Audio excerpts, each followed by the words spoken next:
Hi అండి, అందరికీ నమస్కారం. మీ ఇంట్లో దోమలు ఎక్కువగా ఉన్నాయని బాధపడుతున్నారా? అయితే ఈ వీడియోలో చెప్పిన విధంగా ఈ టిప్స్ పాటిస్తే దోమల నుంచి మీకు శాశ్వత పరిష్కారం దొరుకుతుంది. దోమలు కొట్టడం వల్ల చాలా రకాలైన వ్యాధులు, మలేరియా, టైఫాయిడ్, డెంగ్యూ వంటి వ్యాధులకు పిల్లలు, పెద్దవాళ్ళు గురవుతున్నారు. అయితే నేను చెప్పేటువంటి హోమ్ రెమెడీస్ని మీరు ట్రై చేసినట్లయితే మీ ఇంటి దరిదాపుల్లోకి కూడా ఒక్క దోమ కూడా రాదు. అదేంటో ఈ వీడియోలో తెలుసుకుందాం. వీడియోని ఎక్కడా స్కిప్ చేయకుండా చివరి వరకు చూడండి. అలాగే ఈ వీడియోని లైక్ చేసి మీ ఫ్రెండ్స్కి షేర్ చేయగలరు. సాధారణంగా చాలామంది దోమలను చంపడానికి కాయిల్స్ లేదా ఆల్అవుట్స్ ఇలాంటివన్నీ యూజ్ చేస్తుంటారు. వీటి వల్ల సైడ్ ఎఫెక్ట్స్ అనేవి వస్తుంటాయి. అలా కాకుండా నేను చెప్పేటువంటి హోమ్ రెమెడీస్ని మీరు ట్రై చేసినట్లయితే ఎటువంటి సైడ్ ఎఫెక్ట్స్ లేకుండా మీ ఇంటికి ఒక్క దోమ కూడా రాదు. చాలామంది ఆల్అవుట్స్ యూజ్ చేసి డస్ట్బిన్లో పడేస్తుంటారు. అలా కాకుండా ఈ ఆల్అవుట్స్లో ఒక లిక్విడ్ అనేది ఉంటుంది.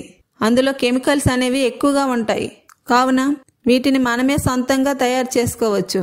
అదెలాగో ఈ వీడియోలో తెలుసుకుందాం. ముందుగా ఆల్అవుట్స్లో ఉన్న బాటిల్ తీసుకోవాలి.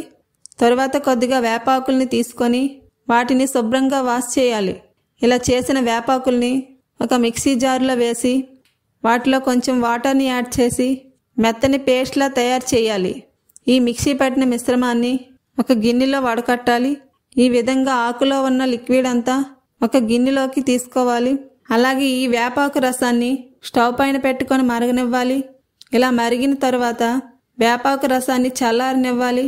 తరువాత పచ్చకర్పూరం తీసుకొని మెత్తని పౌడర్లా చేయాలి. ఈ పౌడర్ని వేపాకు రసంలో మిక్స్ చేయాలి. ఈ లిక్విడ్ని మళ్ళీ వడకట్టాలి. తరువాత ఆల్అవుట్లో ఉన్న బాటిల్లో వేసి క్యాప్ను గట్టిగా పెట్టాలి. తరువాత ఈ బాటిల్ని మిషన్కి ఫిట్ చేయాలి.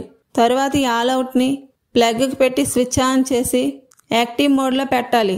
ఇలా 3 days చేసి చూడండి, మీకు బెస్ట్ రిజల్ట్ అనేది వస్తుంది. నేనైతే ట్రై చేసి చూసా, నాకొక బ్రహ్మాస్త్రంలా పనిచేసింది. కావున మీతో షేర్ చేయాలనుకుంటున్నాను. అలాగే కొన్ని బిర్యానీ ఆకులను తీసుకొని వాటిని చిన్న చిన్న ముక్కలుగా చేసి ఒక బౌల్లో వేయాలి. దానిలో కొద్దిగా వేపాకు నూనె, అలాగే కొన్ని కర్పూరం బిళ్ళలు మెత్తని పౌడర్లా చేసి ఆ వేపాకు నూనెలో వేసి బాగా మిక్స్ చేయాలి. ఈ మిశ్రమాన్ని ఆ బిర్యానీ ఆకులో కలపాలి. తరువాత వీటన్నిటిని వెలిగించాలి. వాటి నుండి వచ్చిన పొగ వలన మీ ఇంట్లో ఉండే దోమలన్నీ చనిపోతాయి. ఓకే ఫ్రెండ్స్, ఇలాంటి యూజ్ఫుల్ వీడియోస్ కోసం ఈ ఛానల్ని సబ్స్క్రైబ్ చేసి ప్రక్కనే ఉన్న బెల్ ఐకాన్ను క్లిక్ చేయగలరు. Thank you.